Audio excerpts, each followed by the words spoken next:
What's going on, everybody, and welcome back to another video.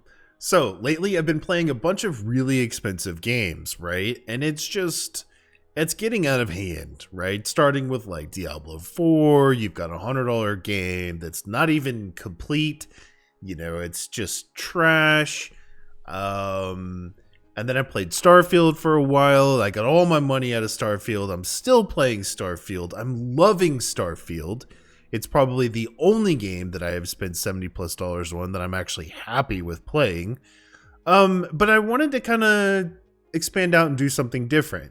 Recently, my wife and I were playing another game called Wild Minder. That game actually started off really fun.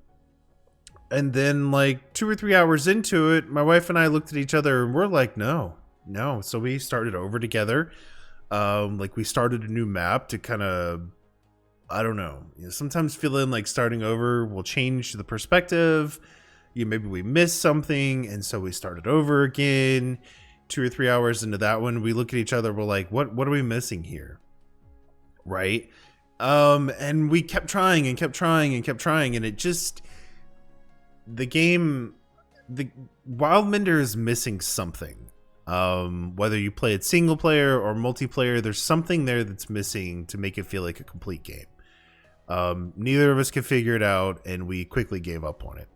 So I started looking for other games, and I have been following Dyson Sphere Program for quite some time now. It's always given me a little bit of an interest, but I kind of like those weird little space games. This one follows more of the Factorio, Satisfactory. I'd say it's probably more Satisfactory. Because it's very, very, very visually appealing. Factorio is an older game, so it's a little more unpolished aesthetically. I've actually never played Factorio though. I've got some time into Satisfactory, but it reached a point where it just, I don't know. I didn't play it anymore. I just wanted to show this, this is the Milky Way, right? Each one of these is a player, right? So if you click on the stars, it shows you different people's progress. You can't click on the name or anything, so you can never see who they are, just their name, which I think is really, really cool.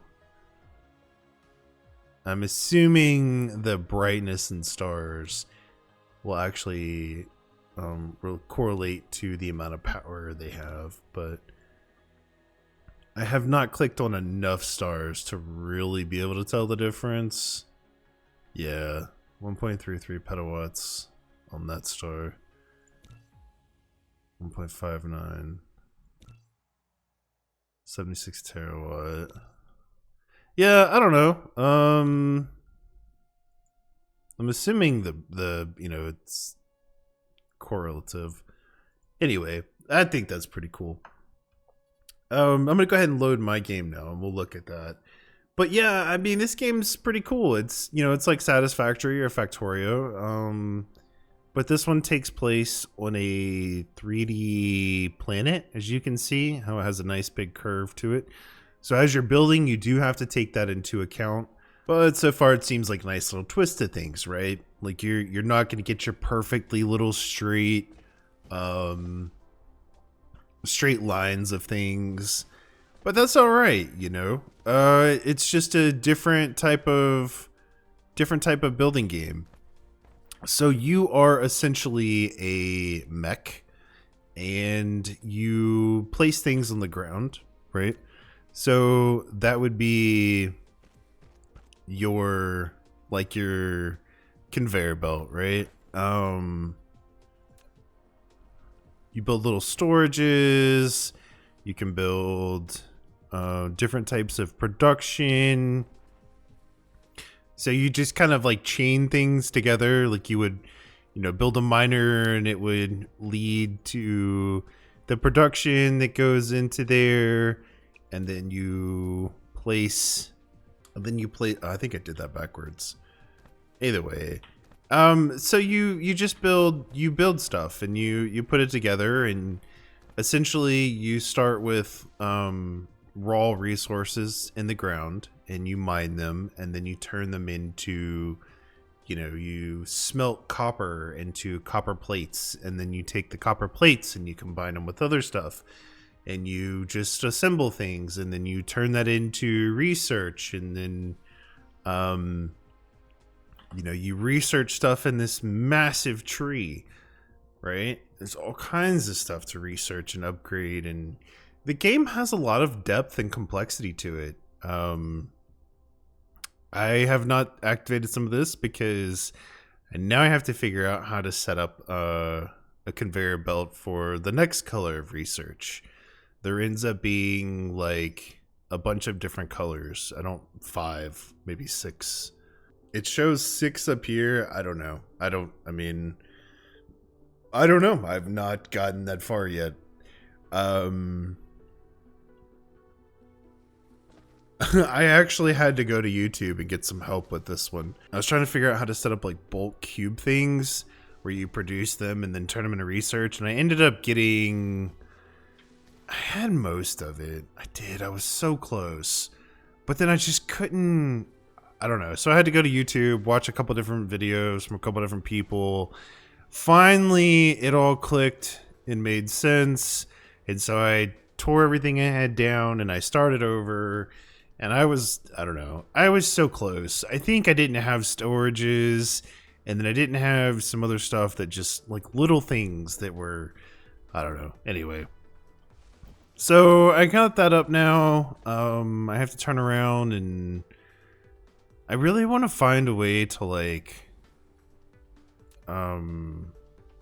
if you watched any of my desynced videos, how I created like I would mine it, and then I would have like my own little setup of everything where it would just build all the things that I needed, so I didn't have to manually construct them.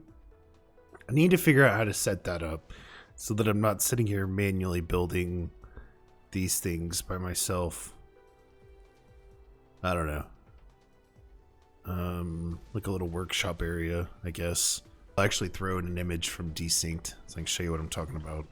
Where it's like a little workshop area where it just kind of builds, like it's an automated thing where it builds all the base things that you need, like the smelters and the fabricators, and then you don't have to manually construct them. I don't know, either way. But, I'm enjoying this game so far. I don't know if it'll be a game that I put hundreds of hours into, but I've actually had enough fun with this game. Really, honestly, I was just looking for a game to play by myself, right? Like, not record the game, not stream the game, just a game just to kind of like piddle around with, have some fun, just something that kind of be a game. Like I'm gonna go play my little game for a little bit before I go record another video. I don't even know if that makes sense. But I've had a lot of fun with this one. I never intended to record any videos for this. So I think I can genuinely, like, I set out, I purchased Starfield to record videos on it, and to play it because I've been following Starfield for a really long time. But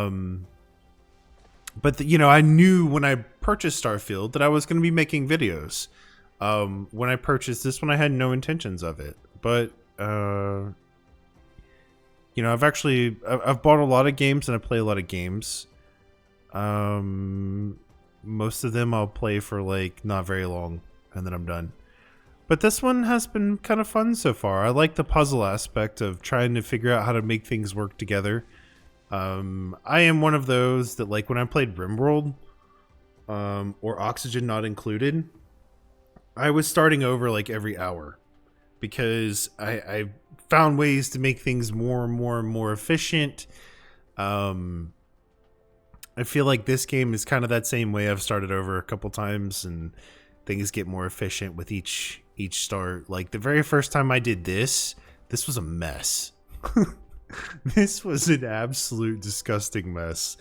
But I figured out what I needed to do, and then I think the problem I had here is that I'm like, if you look at the map, I'm like very close to, I'm not very good at controlling this shit. The upper edge of the world, right? So when you look at like your, I don't know how to control this yet. So if you look at the game, it has a like a build grid, and the closer you are to the middle of the map, the more even the grid becomes. So maybe I should have just built everything towards the middle, but then, right, like you see as you're walking across the globe, like the grid just gets straighter and straighter. But I really don't think it makes any much of a difference. I don't know.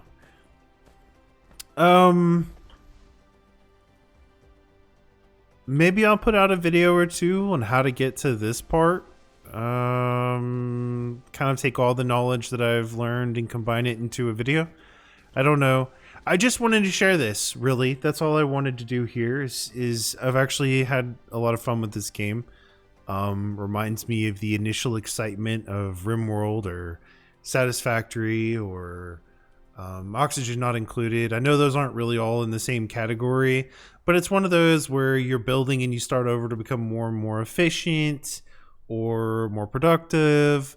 So I don't know. Maybe I'll put out another video. I just wanted to throw this one out there. If you're thinking of purchasing this game, you know, for $20, I don't think you can go wrong. I really don't think you can go wrong for $20. And it's still in early access. And it has a ton of complexity to it. You can, you know, I haven't built any of the other planets yet, but there are a bunch of, let's see if I can figure out how to get back to them. Yeah, there's like a bunch of other stuff that you can build on. When you first start, you have a world that's got like 64 planets or something. I think it says maybe, I don't know, but you start over. Like when you start a new game, this is yours. Like you get this whole little sector. I don't know. I don't know how to get to these other planets yet, so I don't really know if I'll make another video. Maybe I will. I'm rambling at this point. Anyway, thank you very much for watching, y'all. Have a good afternoon. Take care, and I'll see you on the next one.